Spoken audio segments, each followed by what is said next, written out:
Good morning everyone. आवाज आ रही है सभी को? यस सर, Yes, आ sir. रही है। Good morning sir. Good morning. Yes sorry तुम लोगों का संडे खराब कर रहे हैं। नो सर, ऐसा नहीं है। तो सही है, कोई बात हर दिन संडे है। नहीं।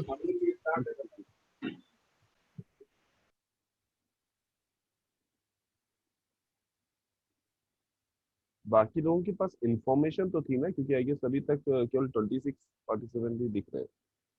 ये सर थी ग्रुप पे क्योंकि बात हुई तो सर बोल दिया था।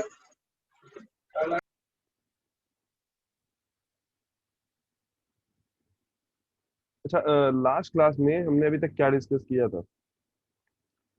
हम फर्मी डिराक डिस्ट्रीब्यूशन स्टार्ट कर चुके थे, राइट? Yes, sir. अच्छा, उसमें अभी अभी तक हमने फर्मी डिराक डिस्ट्रीब्यूशन में क्या E greater than E F and E less than E F, इस पे फर्मी डिराक डिस्ट्रीब्यूशन की value at T is equal to 0 kelvin, ये डिस्कस किया था। Yes, sir. ओके, देन ये ये ग्राफ डिस्कस किया था हमने। Yes, sir. तो यहाँ से हमने एक चीज समझी थी कि फर्मी लेवल एक वो एनर्जी लेवल है जहाँ जिस एनर्जी लेवल से अबव जितने भी एनर्जी लेवल होंगे वहां पे T is equal to 0 degree kelvin पे इस टेम्परेचर पे इलेक्ट्रॉन के होने की प्रोबेबिलिटी 0 होगी। किसी भी एनर्जी स्टेट में इलेक्ट्रॉन के प्रेजेंट होने की प्रोबेबिलिटी क्या होगी? 0 होगी। और इसी तरह से हमने एक देखा कि फर्मी लेवल से बिलो जितने भी एनर्जी लेवल आ रहे हैं, ऐसे एनर्जी लेवल जिनकी एनर्जी जो है वो फर्मी लेवल से बिलो है, तो वो सारे वो सारे एनर्जी लेवल पे जो एनर्जी स्टेट होंगे वो फुल्ली एक्यूपाइड होंगे बाय द इलेक्ट्रॉन। क्यों? क्योंकि वहां पे जो प्रोबेबिलिटी डिस्ट्रीब्यूशन फंक्शन या फर्मी डिराक फंक्शन जो आया है, फर्मी डिराक डिस्ट्रीब्यूशन जो आया है, वो क्या आ रहा है? 1 आ रहा है, और 1 मीनिंग 100% प्रोबेबिलिटी दे रहा है ये। ठीक है, तो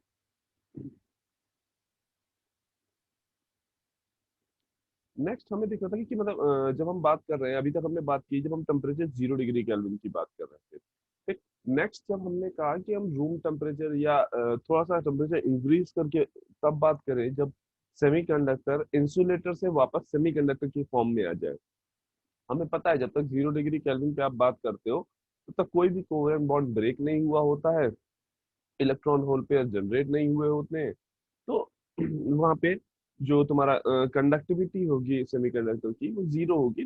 तो 0 डिग्री केल्विन पे जो तुम्हारा सेमीकंडक्टर होगा वो इंसुलेटर की तरह काम कर रहा है। जब हम बात कर रहे हैं किसी टेम्परेचर जो कि 0 डिग्री केल्विन से ग्रेटर है, मे भी हो सकता है हमने वो 300 डिग्री केल्विन लिया हो।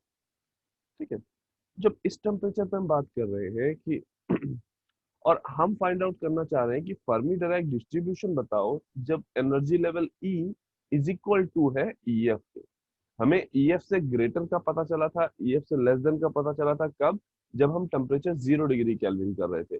नेक्स्ट केस जो हम देख रहे हैं उसमें क्या है, हमने temperature greater than 0 degree kelvin किया है और हम Fermi Dirac distribution find out करना चाहते हैं E is equal to E F पे, मतलब एग्जैक्ट जो फर्मी एनर्जी लेवल है उस पे फाइंड आउट करना चाहते हैं कि फर्मी एनर्जी लेवल पे कितनी नंबर ऑफ स्टेट्स हैं जो इलेक्ट्रॉन के द्वारा ऑक्यूपाइड है, right?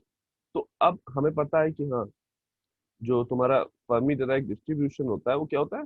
1/1 plus E to the power E minus E F upon के टी। ठीक, अब जब बात करोगे E is equal to E F की, दैट मीन्स अब ये क्या हो जाएगा? 1/1 plus E to the power E F, क्योंकि ई की जगह हमने ई एफ पुट कर दिया, माइनस ई एफ अपॉन के टी।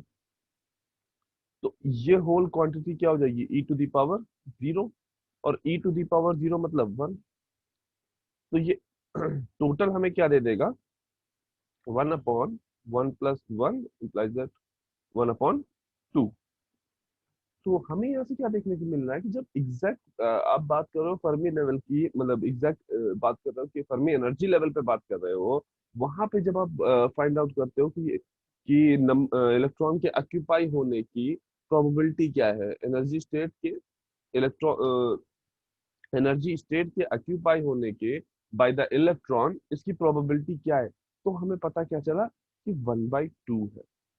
तो यहाँ से फिर हम फर्दर फर्मी लेवल को हम एक और डेफिनेशन देते हैं कि फर्मी लेवल बेसिकली वो एनर्जी लेवल है जब जहां पर किसी आर्बिट्री टेम्परेचर पे जो कि ग्रेटर देन 0 डिग्री केल्विन है, वहां पे इलेक्ट्रॉन के एनर्जी स्टेट को ऑक्यूपाई करने की जो प्रोबेबिलिटी होती है वो 1/2 होती है। ठीक है, तो हमें नेक्स्ट डेफिनेशन क्या मिली, जब आप बात करोगे फर्मी एनर्जी लेवल की, तो फर्मी एनर्जी लेवल वो एनर्जी लेवल है जहां पे एनर्जी स्टेट के ऑक्यूपाई होने की प्रोबेबिलिटी 1/2 होती है। ठीक है,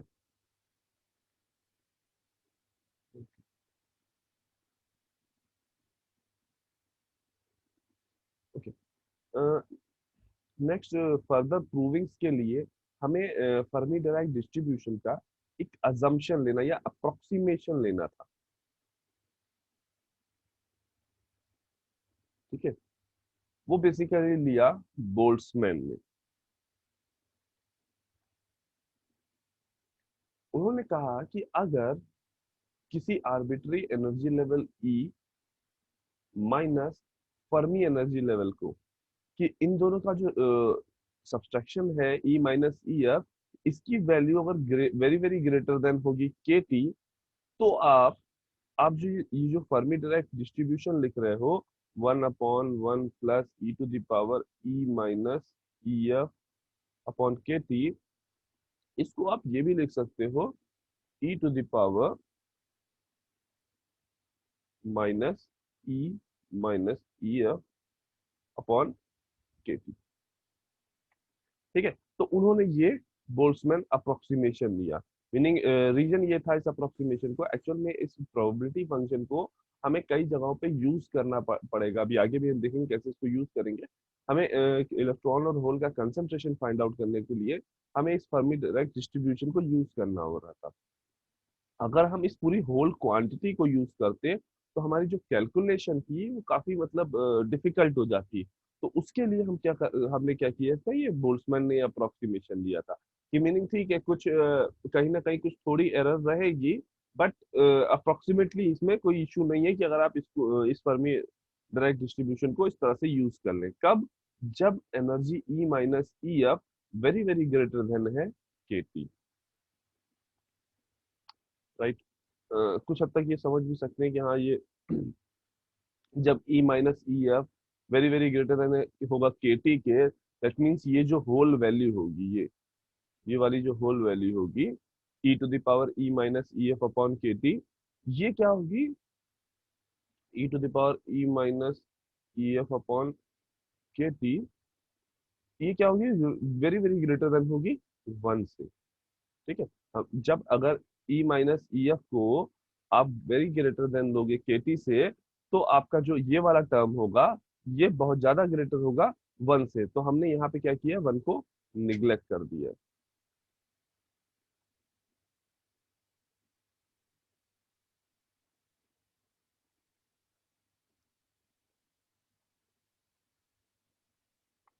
यहाँ पे किसी को कोई डाउट, मीनिंग अभी तक जो फर्मी डायरेक्ट डिस्ट्रीब्यूशन की बात हुई, या उससे रिलेट करके जो हमने फर्मी लेवल की डेफिनेशन फाइंड आउट की, या जो ये बोल्ट्जमैन अप्रोक्सीमेशन हमने लिया, इसमें कहीं किसी को कोई डाउट।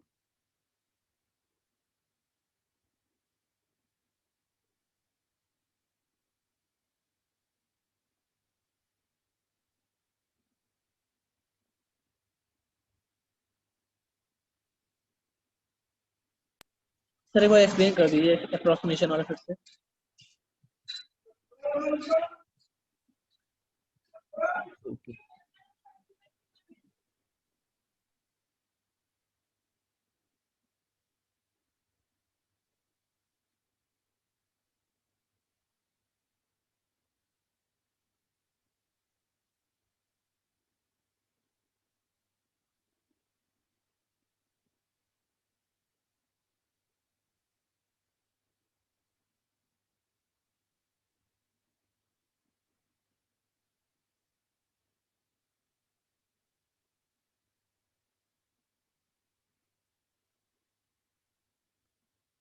हमने बोल्ट्जमैन अप्रोक्सीमेशन में बात की कि in case E minus E F की वैल्यू वेरी वेरी ग्रेटर है के टी से, तो हम ये जो अभी तक फर्मी डायराक डिस्ट्रीब्यूशन पढ़ रहे थे 1/1 plus E to the power E minus E F upon के टी, इसको हम अप्रोक्सीमेट कर सकते हैं e to the power minus E minus E F upon के टी से।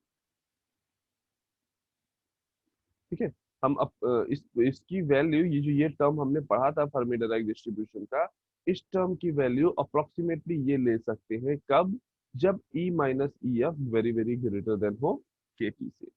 अच्छा, इसका एक्सप्लेनेशन क्या दिया हमने कि हाँ, इन केस अगर E minus E F very very greater than है के टी, तो क्या होगा, जो e to the power E minus E F upon के टी है, उसकी वैल्यू 1 से बहुत ज्यादा होगी। अगर ये कंडीशन फुलफिल कर रही है, अगर इफ ये है, देन तुम्हें ये पक्का मिलेगा कि अगर तुम्हारा E minus E F greater than very very greater than है के टी, तो तुम्हें ये वैल्यू जो है, ये टर्म की वैल्यू 1 से बहुत ज्यादा ग्रेटर मिलेगी। तो उसी वजह से, क्योंकि ये वैल्यू 1 से बहुत ज्यादा ग्रेटर निकल रही थी, तो हमने क्या किया, इस 1 को, ये वाला जो 1 है, इस 1 को हमने बेसिकली निग्लेक्ट कर दिया। ठीक है, और जब इसको निग्लेक्ट कर दोगे तो क्या है, 1 upon e to the power E minus E F upon के टी, और वो इक्वल टू होगा e to the power minus E F upon upon के T. Is it clear now? Yes, sir.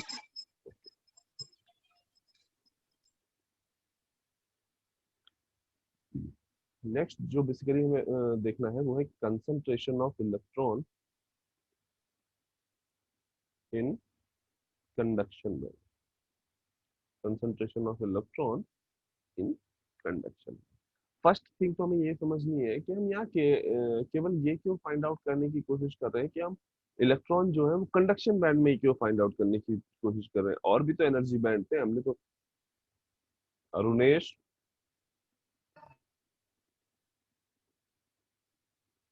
तुम्हें हम पूरा टाइम देंगे आराम से इस पे चित्रकारी करना, लेकिन अभी नहीं, अभी हमें कर लेने दो।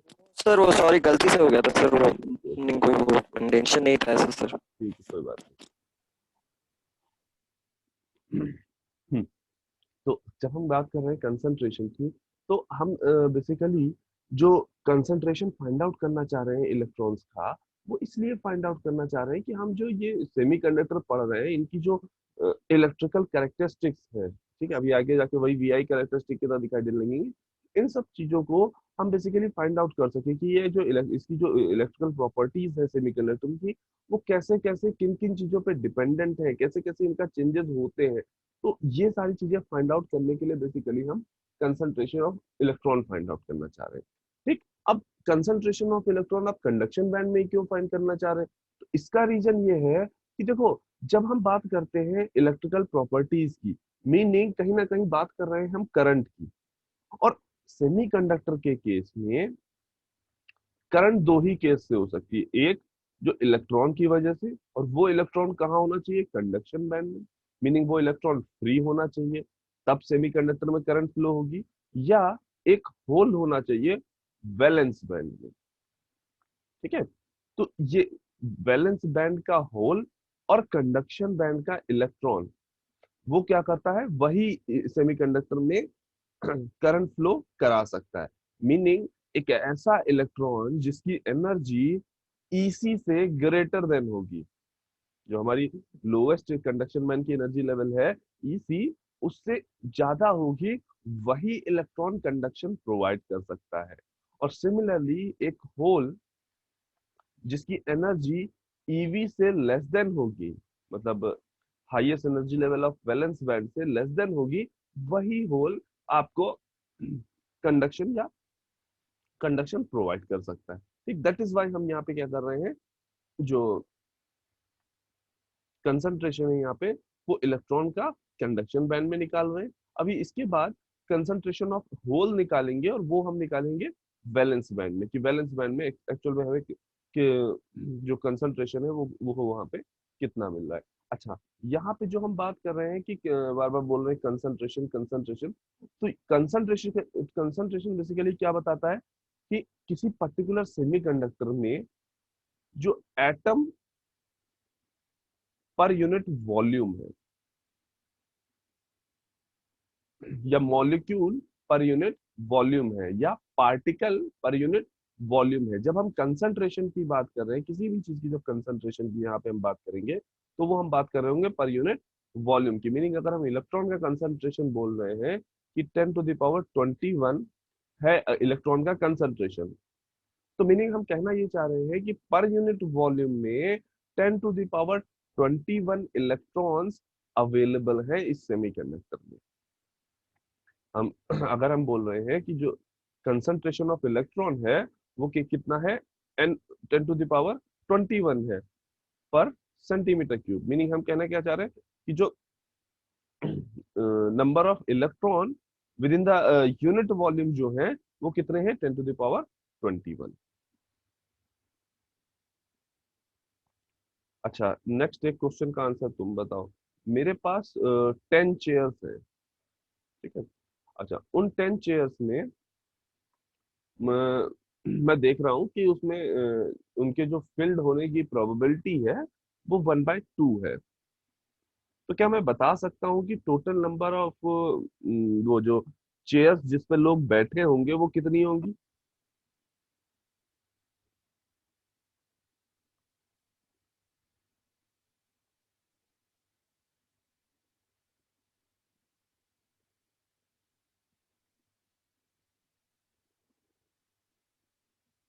चेयर्स हमारे पास 10 है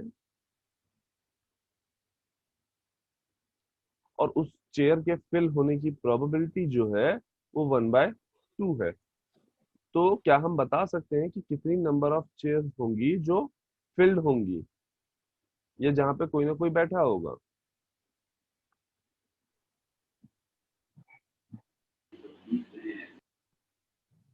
So less than or equal to 5.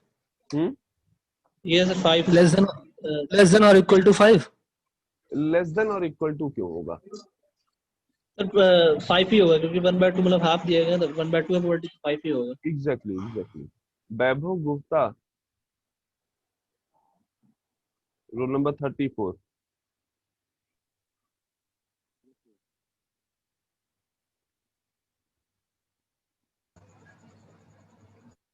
वैभव,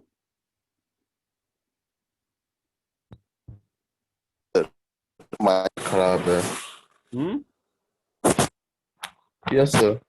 हाँ, अब ये बताओ, ये लोग सब लोग कह रहे हैं कि यहाँ जो नंबर ऑफ चेयर जो फिल्ड होंगी वो 5 होंगी। तुम्हारा क्या कहना है इस बारे में? Yes sir, sir probability half है ना, तो 50% प्रोबेबिलिटी होगी। 10 50%, का 50% सर 5। 10 का 50%, 5। मतलब वैसे हम 50% ऑफ 10 अगर फाइंड आउट कर लें तो वो हमारा total number of field chair होंगी, है ना? 5 आ जाएगा सर। अच्छा, अगर हम कहें कि उसको हम 1/2 से मल्टीप्लाई कर रहे हैं तो यस सर। ये भी सही होगा? 50% ऑफ 10 हम यस बोल सर, रहे हैं हाफ। या 1/2 ऑफ 10 बोल रहे हैं? 50% को 1/2 पे लिखिए। ठीक ठीक ठीक, ओके ओके। यस और सर। अभी अटेंडेंस मार्क करने की नीड नहीं है, ठीक है बाबा? यस थोड़ी सर। देर, हाँ, जब मैं बोलूंगा तब अटेंडेंस मार्क करेंगे। अच्छा, तो यहाँ हमने देखा ठीक है कि सर। अगर, हाँ, अगर हमें किसी जिसे हमें यहाँ पे फाइंड आउट करना था कि नंबर ऑफ चेयर्स कितनी फिल्ड है, तो उसके लिए हमने क्या किया कि चेयर्स के फिल्ड होने की probability multiply by number of chair कर दिया। ठीक, हम अभी यहाँ पे क्या फाइंड आउट करना चाह रहे हैं, concentration of electron in conduction band. ये मेरे पास ऐसे यहाँ पे कंडक्शन बैंड था, यहाँ पे कई ऐसे एनर्जी लेवल होंगे, ठीक, कई सारे ऐसे कॉन्टिन्यूस एनर्जी लेवल होंगे, E1, E2, E3, ऐसे कई सारे एनर्जी लेवल होंगे, ठीक। और हर एनर्जी लेवल पे अपनी एनर्जी स्टेट्स होंगी, हर एनर्जी लेवल पे अपने एनर्जी स्टेट्स होंगे। जिसके बराबर अगर इलेक्ट्रॉन एनर्जी रख रहा है, दैट मीन्स हम बोल सकते हैं कि इस एनर्जी लेवल का ये एनर्जी स्टेट जो है वो इलेक्ट्रॉन से फुल इलेक्ट्रॉन से फिल्ड है। ठीक है, यहाँ एनर्जी स्टेट होने का ये बिल्कुल मतलब नहीं कि यहाँ फिजिकली कोई एनर्जी स्टेट अवेलेबल है। यहाँ इसका ये मतलब है कि हाँ, ये जो एनर्जी लेवल है, यहाँ पे इतने एनर्जी स्टेट हो सकते हैं, मीनिंग यहाँ पे जो इलेक्ट्रॉन है वो इतने इस एनर्जी लेवल पर रह के इतने एनर्जी स्टेट्स के बराबर की एनर्जी ले सकता है। ठीक है, तो हमने देखा अगर हम किसी पर्टिकुलर एनर्जी लेवल यहाँ पे E1 की बात करें, तो उसमें हम कह रहे हैं कि अगर हमारे पास टोटल 4 एनर्जी स्टेट्स हैं। अच्छा अच्छा, 4 एनर्जी स्टेट्स हैं। तो ये बात हम फाइंड आउट करने के लिए हमने एक अभी टर्म भी पढ़ा था। ठीक है, अभी आगे बात करेंगे। और साथ में हम कह रहे हैं कि वो जो एनर्जी स्टेट, ये जो 4 एनर्जी स्टेट्स हैं, इनके फिल होने की प्रोबेबिलिटी 1/2 है। तो ये बताओ कि इस एनर्जी लेवल E1 में, अगर हम बात करें E1 में, तो E1 में इलेक्ट्रॉन का कंसंट्रेशन क्या होगा, मतलब नंबर ऑफ इलेक्ट्रॉन कितने प्रेजेंट होंगे इस E1 एनर्जी लेवल पे। तो हम क्या देखेंगे कि हम P मल्टीप्लाई बाई E1 कर दें, मीनिंग 1/2 मल्टीप्लाई बाई 4 कर दें, तो हमें E1 में कितने नंबर ऑफ इलेक्ट्रॉन है ये पता चल जाएंगे। ठीक, अब क्योंकि हमें पता है कि ये जो कंडक्शन बैंड में जो एनर्जी लेवल है, ये कॉन्टिन्यूअस फॉर्म में है। ठीक, इसीलिए हमने नंबर ऑफ स्टेट्स को डिफाइन करने के लिए एक टर्म पढ़ा। क्या पढ़ा? Density function, density of state function. ठीक है, डेंसिटी फंक्शन देखा। और इसी तरह से प्रोबेबिलिटी को डिफाइन करने के लिए कि हाँ कितने नंबर ऑफ स्टेट्स ऑक्यूपाइड होंगे बाय द इलेक्ट्रॉन, उसके लिए हमने एक फंक्शन पढ़ा, फर्मी डिराक डिस्ट्रीब्यूशन। अच्छा, इस बात में किसी को कोई डाउट है? मीनिंग कि अब हम अगर हम बात करेंगे कि कंसंट्रेशन ऑफ इलेक्ट्रॉन की अगर हम बात करेंगे N0, तो वो क्या हो जाएगा? Ne multiply by Fe। हाँ, इस लाइन में किसी को कोई डाउट है कि ये कैसे हुआ, या अभी भी कुछ समझ में नहीं आ रहा है?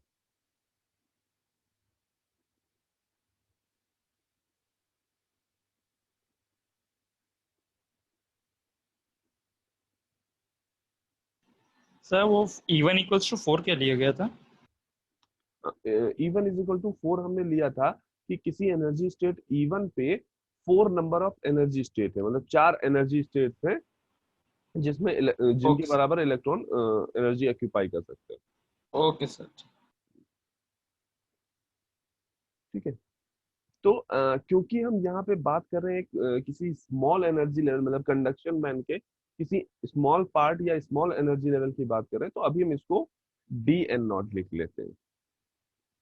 ठीक, अच्छा, अब अगर हमें टोटल कंडक्शन बैंड के हर एनर्जी लेवल पे जो इलेक्ट्रॉन अवेलेबल है उन सब का कंसंट्रेशन फाइंड आउट करना है, मीनिंग हमें क्या करना है, हर पर्टिकुलर एनर्जी लेवल का ऐसे DN0, फिर ऐसे ही नेक्स्ट एनर्जी लेवल पे DN0, ऐसे सबके केस में ऐसे ये चेक करते हो जाना कि कंसंट्रेशन कितना है, और उसके बाद हम क्या कर दें, सबको ऐड कर दें, है ना। हर एनर्जी लेवल पे हम फाइंड आउट कर लें कि हाँ उनकी हर एनर्जी लेवल पे कंसंट्रेशन ऑफ इलेक्ट्रॉन कैसा है, कितना है। और वो कैसे हम फाइंड कर सकते हैं कि हर एनर्जी लेवल पे आप Ne फाइंड करिए और उसको मल्टीप्लाई कर दीजिए Fe से। ठीक, तो क्योंकि ये कॉन्टिन्यूअस एनर्जी बॉडी है, तो हम क्या कर सकते हैं, अगर हमें टोटल कंसंट्रेशन निकालना है तो एडिशन छोड़ के हम इंटीग्रेशन कर सकते हैं, या ये कहें कि कॉन्टिन्यूअस बॉडी में एडिशन हम परफॉर्म ही नहीं कर सकते। उसके लिए हमें, अगर हमको सबको एक साथ कंबाइन करना है, तो हमें क्या करना होता है, इंटीग्रेशन करना होता है। मीनिंग अगर हम total concentration of electron in conduction band में बात करें, तो क्या होगा, वो N0 integration of DN0। That means integration of Ne Fe, और ये इंटीग्रेशन हम कर किसके रिस्पेक्ट में रहे हैं, इलेक्ट्रिक फील्ड, सॉरी, ये कंसंट्रेशन, ये जो इंटीग्रेशन हम कर रहे हैं वो किसके रिस्पेक्ट में रहे हैं, वो जो एनर्जी लेवल्स हैं उन एनर्जीज के रिस्पेक्ट में हम कर रहे हैं। ठीक है, अर्धेंदु शेखर तिवारी, कोई डाउट है?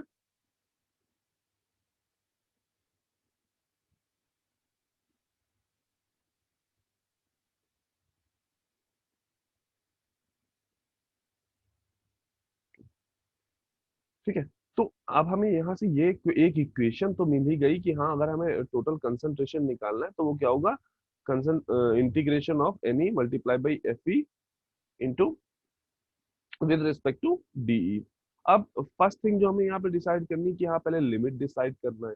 तो लिमिट के लिए हमें क्या देखना है, क्या समझना है कि हमें जो पता है कंडक्शन बैंड जो हमारा था वो ऐसे, मीनिंग जो minimum energy level conduction band में हो सकता है वो ईसी के बराबर हो सकता है, और मैक्सिमम हम अभी मान के चल रहे हैं कि वो प्लस इंफिनिटी के बराबर हो सकता है। मीनिंग इसका जो इंटीग्रेशन होगा वो ईसी से इंफिनिटी के बीच में होगा।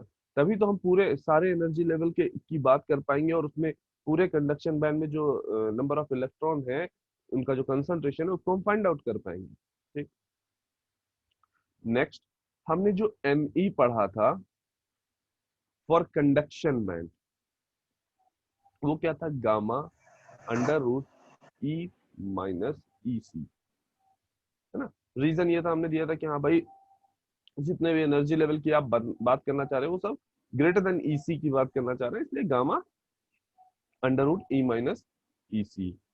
नेक्स्ट, यहाँ पे जो हम एफ ई यूज करेंगे यानी जो फर्मी डायराक्ट डिस्ट्रीब्यूशन यूज करेंगे वो हम बेसिकली बोल्ट्जमैन अप्रोक्सीमेशन यूज करेंगे। यहाँ हम अज्यूम करके चल रहे हैं कि जो हमारा E माइनस ई एफ है वो वेरी वेरी ग्रेटर देन है के टी, और इस वजह से हम फर्मी डायराक्ट डिस्ट्रीब्यूशन को क्या करेंगे, बोल्ट्जमैन कांस्टेंट के बराबर लेके चलेंगे। मीनिंग ये अब क्या हो जाएगा, e to the power minus E minus E F upon के टी।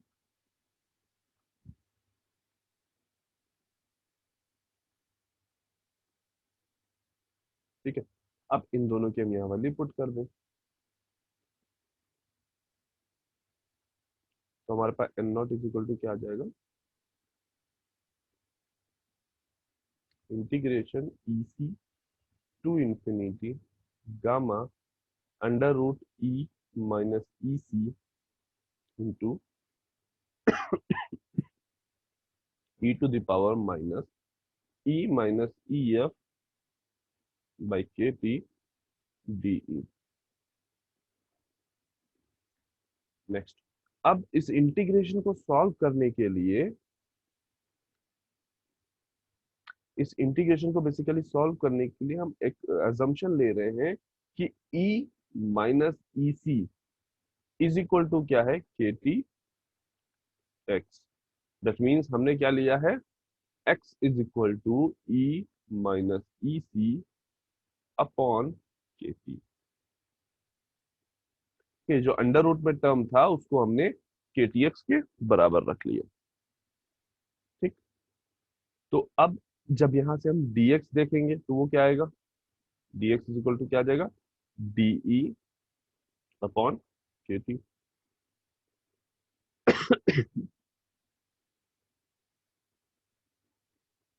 राइट। और e की वैल्यू यहाँ पे हमें क्या मिल जाएगी, के टी एक्स प्लस ई सी। नाउ तो यहाँ पे अगर हम एन नॉट पुट कर की वैल्यू निकालेंगे तो एन नॉट क्या आएगा, E C to infinity gamma under root E minus E C की जगह पे हम के टी एक्स पुट करेंगे,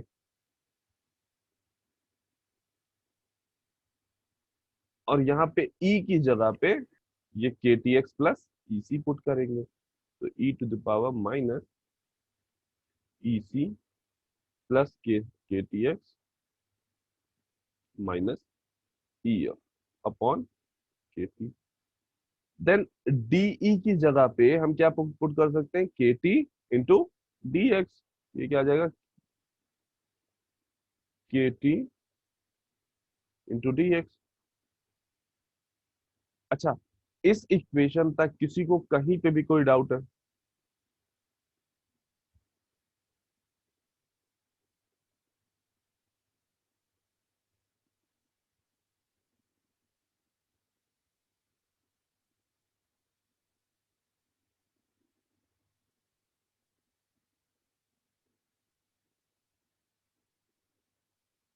ओके।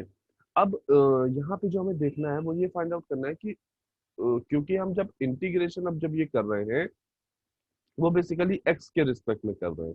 तो हमें देखना है जो जो चीजें एक्स से डिपेंडेंट है उनको इंटीग्रेशन के अंदर रखो, और बाकी जितनी चीजें कांस्टेंट आ रही हैं उन सब चीजों को बाहर कर दो।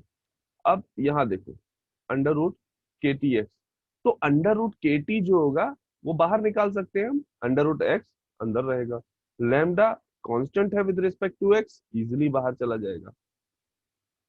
फिर जब इस टर्म को देखोगे, ये वाला जो टर्म है, इसमें देखो e to the power minus E C plus k T x minus E F, यहाँ पे जो x डिपेंडेंट टर्म है वो केवल के टी एक्स है। तो हम चाहें तो यहाँ से e to the power minus के टी एक्स को बाहर निकाल सकते हैं। मीनिंग हम कहना चाह रहे हैं कि e टू द पावर अगर माइनस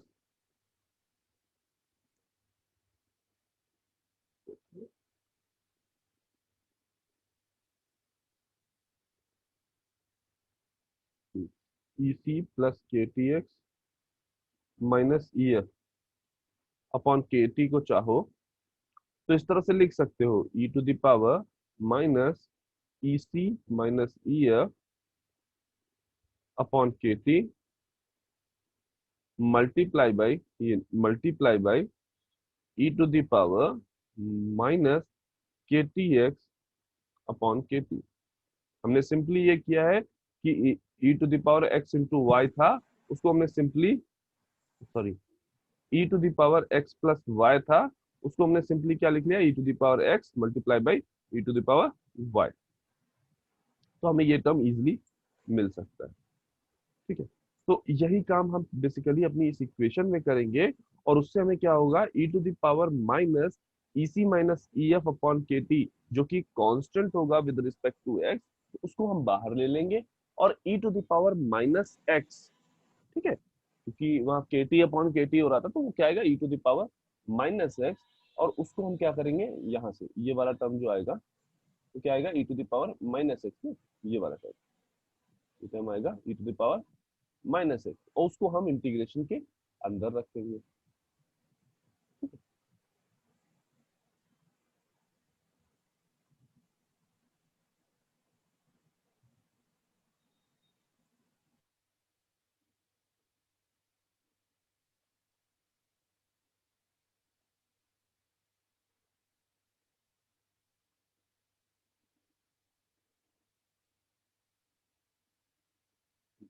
तो यहाँ से हमें एन नॉट क्या मिल रहा है, गामा हमारा बाहर आ जाएगा, under root K T x, under root K T हमारा बाहर आ जाएगा, और यहाँ देखो ये वाला जो के टी है ये भी तो बाहर आएगा। ठीक, तो under root K T meaning K T to the power 1/2, K T to the power 1/2 multiply by K T, तो वो क्या हो जाएगा, के टी टू द पावर 3/2। तो मीनिंग हमें गामा मिला बाहर, के टी टू द पावर 3/2 बाहर मिल रहा है। ठीक, नेक्स्ट अगर इस टर्म में देखें तो हमें क्या मिल रहा है, e to the power minus E C minus E F upon के टी, तो क्या मिल रहा है, e to the power minus E C minus E F upon के T, then integration E C to infinity, just a second, यहाँ इसमें एक चीज और देखेंगे,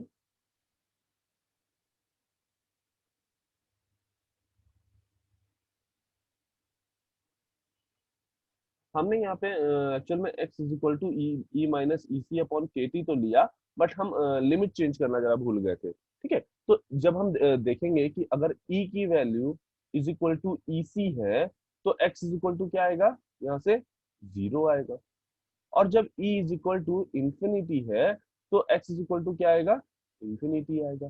दैट मीन्स अब जो ये लिमिट, अब जो ये नई लिमिट होगी x के रिस्पेक्ट में, वो 0 टू इंफिनिटी होगी, 0 टू इंफिनिटी। ठीक है, इसमें किसी को कोई दिक्कत तो नहीं है? No sir. ये क्या हुआ, 0 टू इंफिनिटी।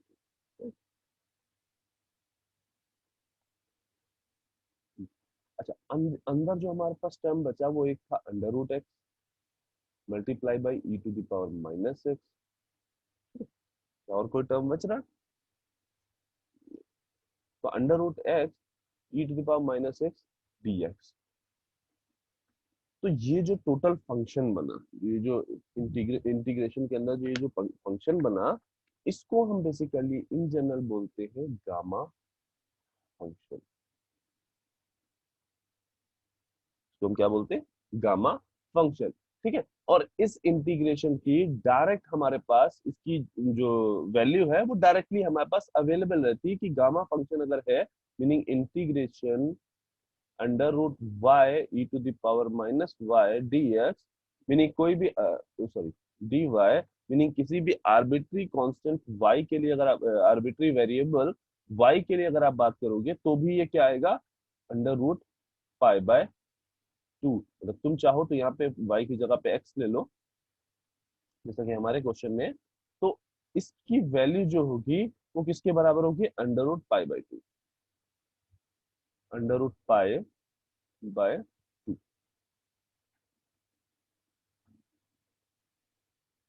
तो अब हमें क्या करना है कि एन नॉट की वैल्यू में इस पूरे गामा फंक्शन की वैल्यू हमें पुट कर देनी है अंडर रूट पाई बाय 2। तो अब ये क्या बन जाएगा? N naught is equal to gamma k T to the power 3/2